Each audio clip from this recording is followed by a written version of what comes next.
And we're back. Hey, everybody. So apparently it's a 15-minute wait, not a 10-minute wait, or it's some kind of wait of undisclosed amount.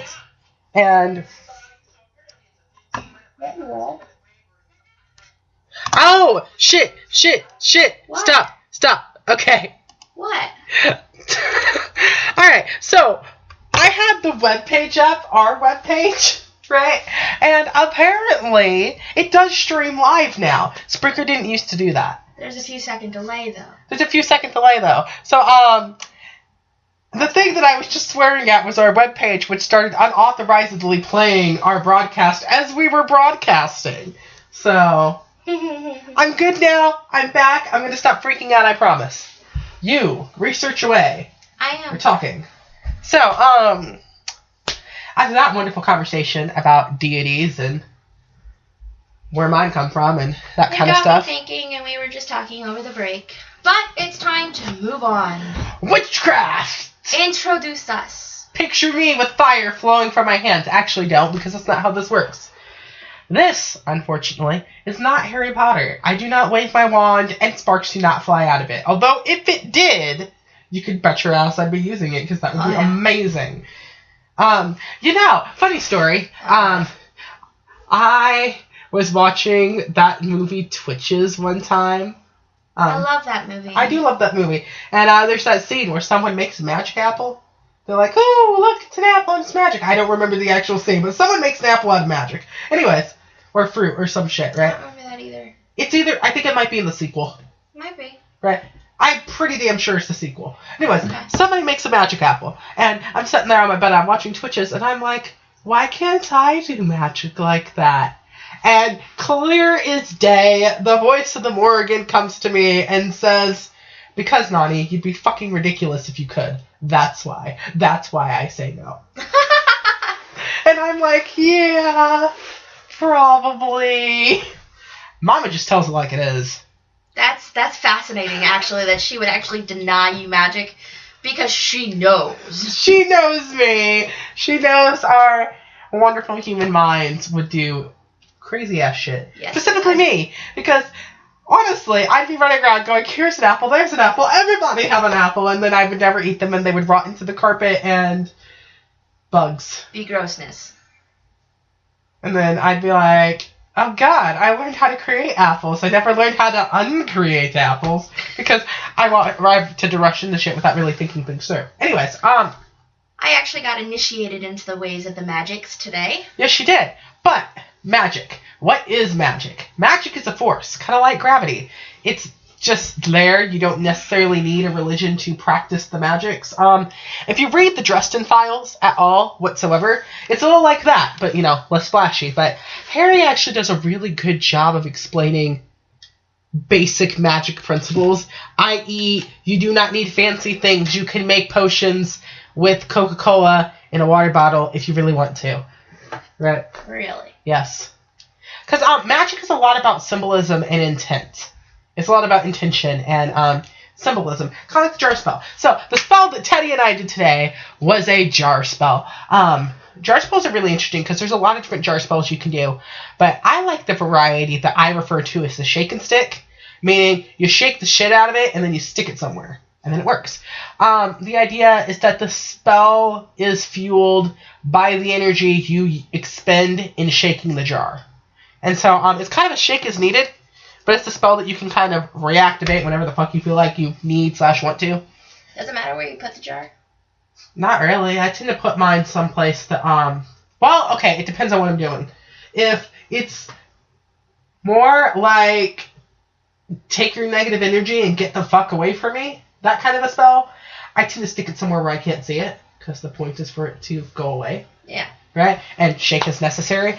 If it's something like the spell that we did today was our help, get me through college spell, right?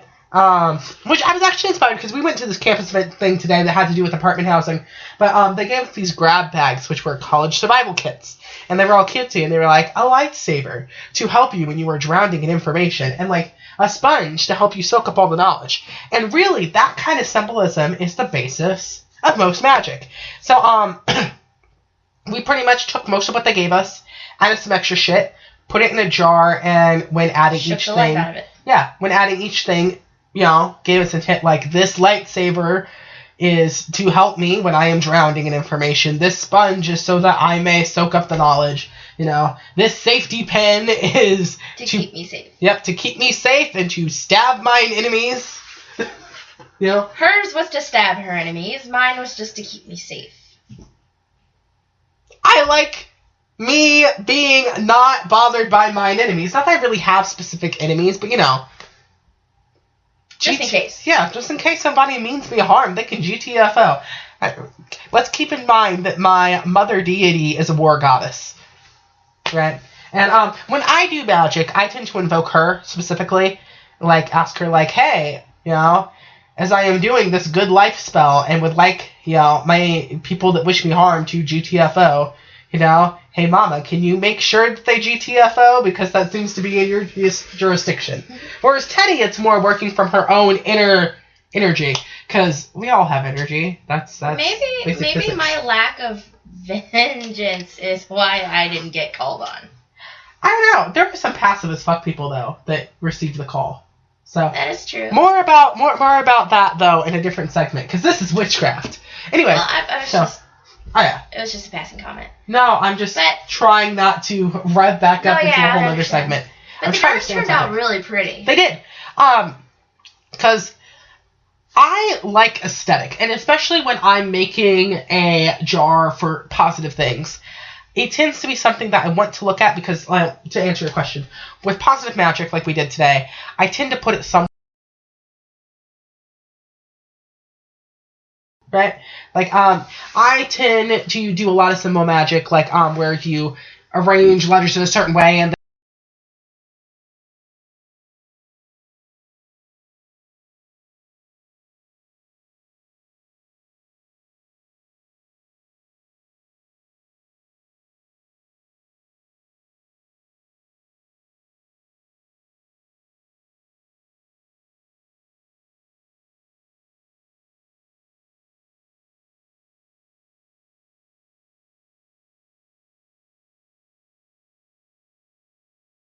now draw in some positivity. Woo! Right? But, yeah, so there's a lot of things in there, and, some of it is for decorational value because it's to make me happy, and things that are aesthetically pleasing tend to make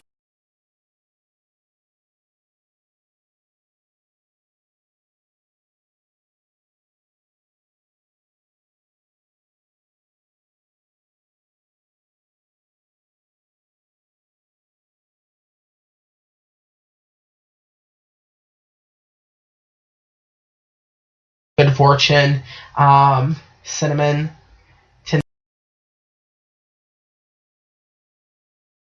upping your psychic capabilities, and that's just stuff that's inherent in the herb. It's just kind of like, if you eat willow bark, it is pretty much aspirin. That is a medical fact, right? Did you know that? Yes. No, I didn't know that. Yes, that's why, if you are living La Vida hippie, right, which I'm perfectly fine with, I'm kind of a hippie, but you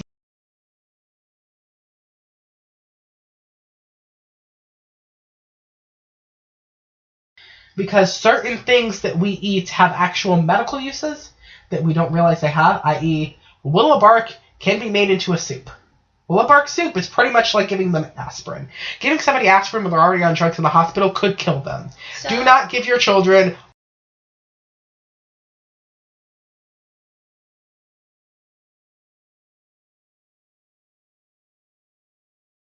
willow bark broth. Yeah. It's pretty much aspirin. Oh, okay. It's painkiller. That's cool. Yeah. But, no, and I mean, there's a lot of herbs, so it's partially medical, but just like certain things have natural medical uses, certain things have natural magical uses that just are. And it's not necessarily symbolism, it's just like, well, that's just what it does. Why is that what it does? Well, that's just what it does. So, why is willow bark aspirin? I don't fucking know. I'm not the god that put willow bark on the fucking tree. It just is. Right? Mm-hmm. So there's that. But a lot of other magic works on symbolism. And, like, for instance, I was telling Teddy that one of my favorite things to do is to use glitter.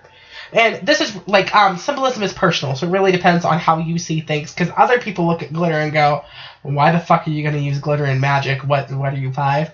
Me though, I'm like, have you ever spilt glitter on your carpet? It gets into your carpet, it stays in your carpet. 10 years later, your carpet will cough out the glitter flakes. Won't it? Won't it? Yes, it will. Yes, it will. Do not drop glitter or sequins or anything tiny onto your carpet. You will lose it. 10 years later, you will find it in your vacuum. Pretty much. And it's just It's not pleasant. That's how it goes. That's what it does, right? But pretty. It is pretty. But because of that, I tend to see glitter as kind of symbolically something that, like, for example, I tend to use, glitter comes in colors.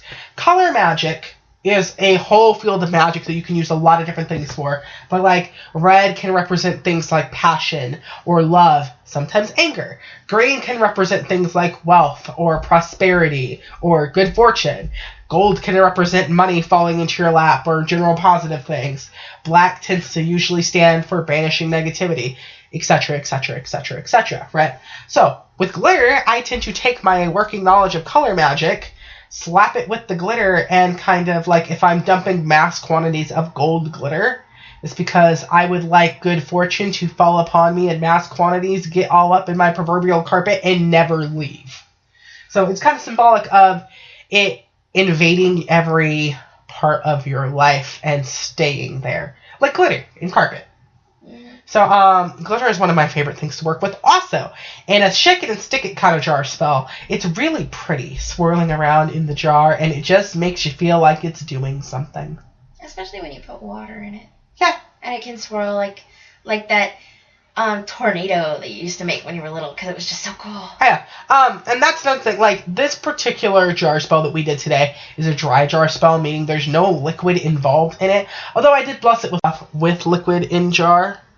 Oh, never mind. And, for example, like,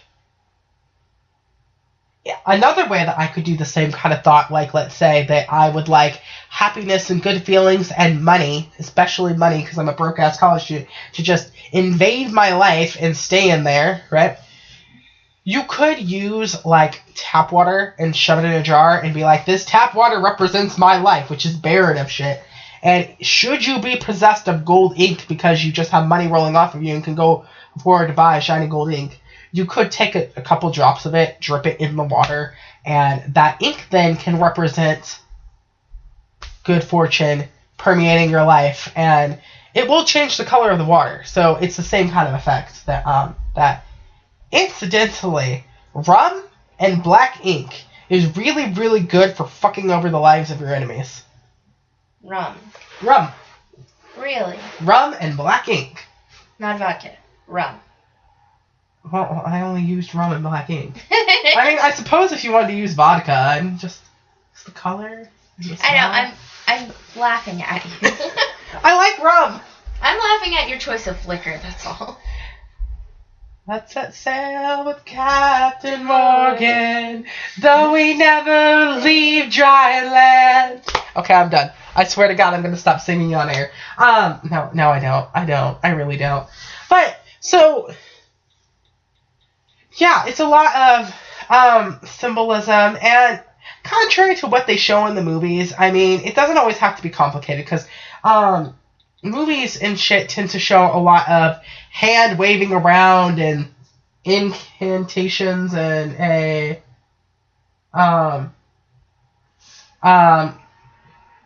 like, you know, a low voice and you must wear hoods and light 80,000 candles and be all like, you know, weird about it. It's more like of a cult than actual magics. Yeah, but no, I mean, I'm going off of movie stereotypes. Like, a lot of movies tend to purvey that, or you need a wand, or you need to wave your hands around in some certain weird symbol of how, and I mean, you could if this was what you wanted. Like, there is a whole field of candle magic. You can do candle magic. You finish, then I have a question. No, what's your question?